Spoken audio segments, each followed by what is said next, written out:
Are you planning to buy a subwoofer? Then please don't just buy it for the boom, because the real bass is not heard, it's felt. And in 90% of the setups, the bass is just making the noise, not doing its job. So let's change that. Like I told you, a subwoofer isn't just a boombox, it's your setup's foundation. And in most of the setups, unfortunately, it is one of the most misunderstood piece of a puzzle. So let us understand what a subwoofer really does and how getting the right one changes everything. Bass isn't just about the vibrating furniture or sound of explosion. It's the detailing of low frequency, the weight of footsteps, the pressure in a storm, and a breath of cello.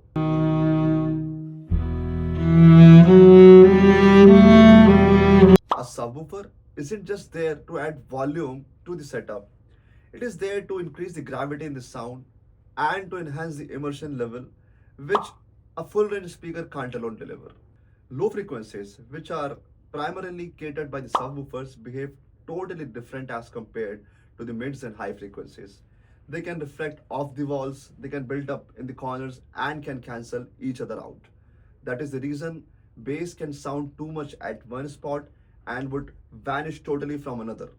And actually, this is not your subwoofer's fault. It's the fault of your room's acoustics. Your main speakers are working hard to handle the vocals, imaging, effects, and instruments. The subwoofer takes care of the deepest sound so that the main speakers can take care of everything else. That's why even the best high-end towers can sound better with a sub, not without it. The biggest subwoofer cannot just guarantee the best bass, room size, shape, surface material. These are the factors which matters more than the wattage and the driver size. A smartly chosen 10-inch sealed subwoofer placed and tuned well can easily outperform a 15 inches monster shoved into the wrong spot. While one sub gives you volume, dual subwoofers can help cancel out the dips and peaks in the different areas of the room. They don't just add power, they add evenness. That's why even mid-range systems are carrying two subwoofers nowadays. That's not for bragging, right? That's for better bass everywhere. Even the subwoofer requires calibration. Without calibration, you're just guessing and not getting the right output of the subwoofer. Room correction softwares like Direct Live, MCACC, Odyssey, they don't just adjust volume of your subwoofers. They align the timing, frequency response, and phase for the subwoofers so that you can make sure that they are just aren't loud but right. Calibration softwares turns your subwoofers from blunt objects to precision instruments. Now that you've understood the importance of a subwoofer, you need to understand the different types of the subwoofers which are available in the market. Most home theater subwoofers are active. They have a built-in amplifier. You just have to plug it into your AV or sub out and you are good. Whereas a passive subwoofer will need an external amplification and are mostly used in large-scale installs or involved setups. Unless you know what you're doing, you should always go for an active subwoofer. Some premium subwoofers are designed with high excursion drivers, which means the cone moves a longer distance with each beat. This allows the sub to produce deeper and more powerful bass from a compact enclosure. And this is without any distortion. Great high excursion subwoofers like Klipsch RP series or SVS subwoofers can hit those sub 20 Hz frequencies you feel in your chest, not just your ears. You will find seat subwoofers, ported subwoofers, subwoofers with bass radiators, down-firing subwoofers, front-firing subwoofers. These are generally the type of subwoofers available in the market. And then you will see different driver sizes of the subwoofers, starting from as small as 8 inches, 10 inches, 12 inches, 15 inches, and maybe 18 inches. However, in the home cinema applications, mostly you will be looking at maximum 15 inches drivers being used. Sealed subwoofers, they're tight and precise, and therefore they are good for small rooms and for music listening purpose. And if you're having a large room and you want powerful bass, then you should go for the ported subwoofers. And regarding the front firing and down firing subwoofers, it totally depends on the floor surface and the placement.